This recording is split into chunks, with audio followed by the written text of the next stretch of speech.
Hello everyone, this is your educator Monika Yadav and you are watching Brilliant Biology। स्वागत है आपका आज की वीडियो में।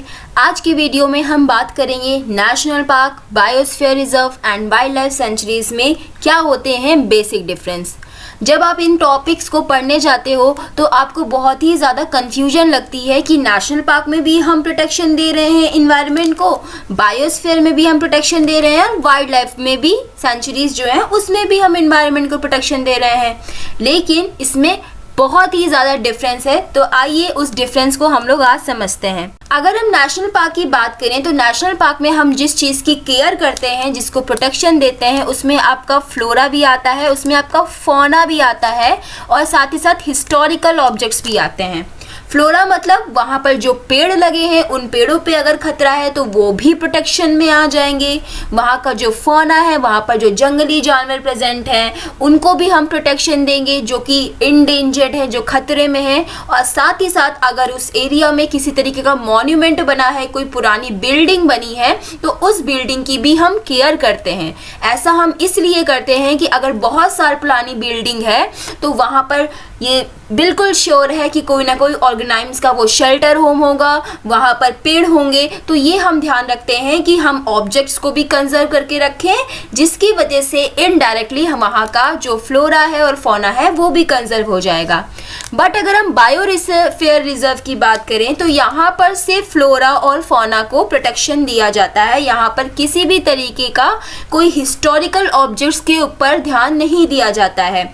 ये बायोस्फीयर में ये देखा जाता है कि इसके अंदर जितने भी प्लांट और एनिमल की स्पीशीज आ रही हैं सबको अच्छी तरीके से प्रोटेक्शन दिया जा सके।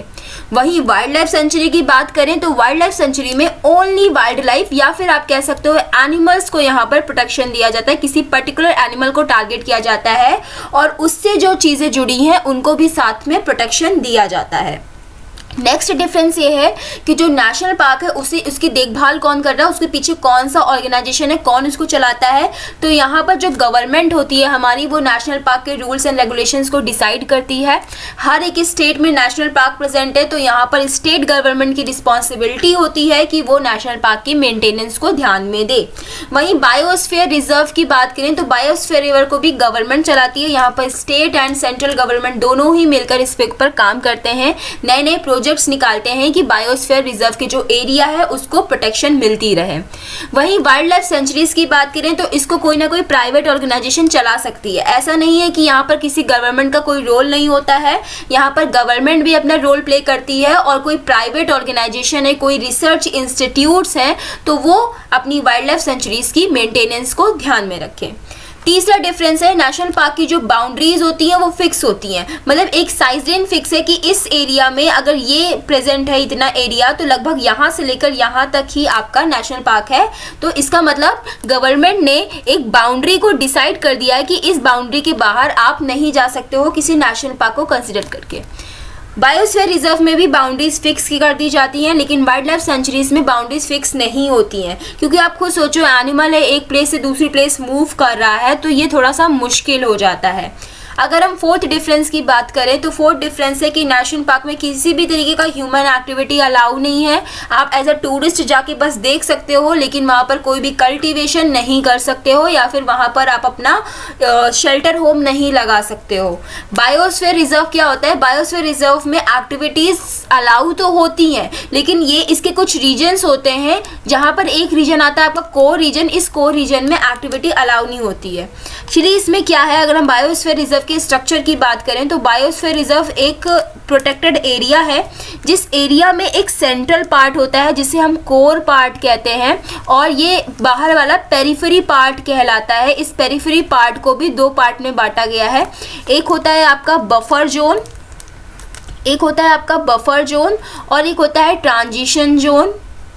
तो इसमें क्या होता है, या मैनिपुलेशन जोन, इसमें क्या होता है, जो कोर वाला एरिया है, ऐसा माना गया है कि ये जो सेंटर वाला एरिया है, यहाँ पर बहुत ही डाइवर्सिटी होती है प्लांट्स की और एनिमल्स की। यहाँ पर बहुत ही अच्छे आपको मतलब बहुत ही एंडेमिक चीज़ें मिलेंगी जो बस इसी जगह मिलेंगी। वेरी रिच डाइवर्सिटी होती है। तो ये माना जाता है कि इस एरिया में हम किसी को नहीं भेजेंगे।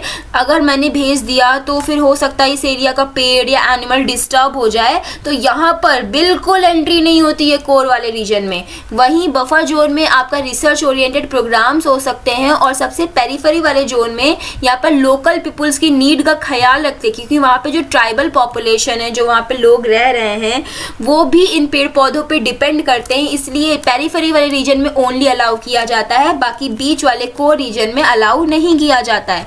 इसी वजह से मैंने यहाँ लिखा है जो ह्यूमन एक्टिविटीज़ है वो कोर रीजन में अलाउ ना होकर पेरिफेरी रीजन में ओनली अलाउ होती है।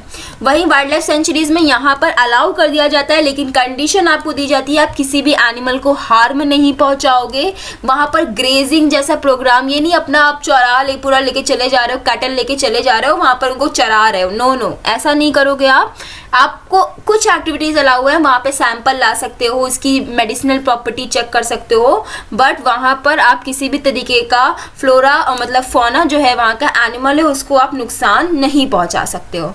एक और डिफरेंस कह सकते हो आप कि जो बायोस्फीयर है, बायोस्फीयर एक्चुअली बड़ा एरिया होता है, ये मेजर एरिया होता है, आपका वाइड एरिया होता है। ये बायोस्फीयर रिजर्व्स हैं आपके। इन बायोस्फीयर के अंदर आपको जो छोटे छोटे से सर्कल्स दिख रहे हैं ये आपके नेशनल पार्क्स या वाइल्ड लाइफ सेंचुरीज हो सकती हैं।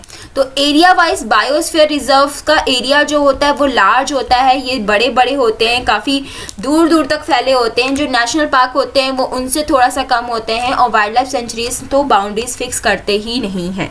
ओके, आई होप आपको ये वीडियो अच्छा लगा होगा, डिफरेंस समझ में आया होगा। अगर पसंद आया है तो अपने दोस्तों के साथ इसे शेयर करो, उनको बताओ, वीडियो को लाइक करो एंड चैनल को सब्सक्राइब करो। Bye bye everyone.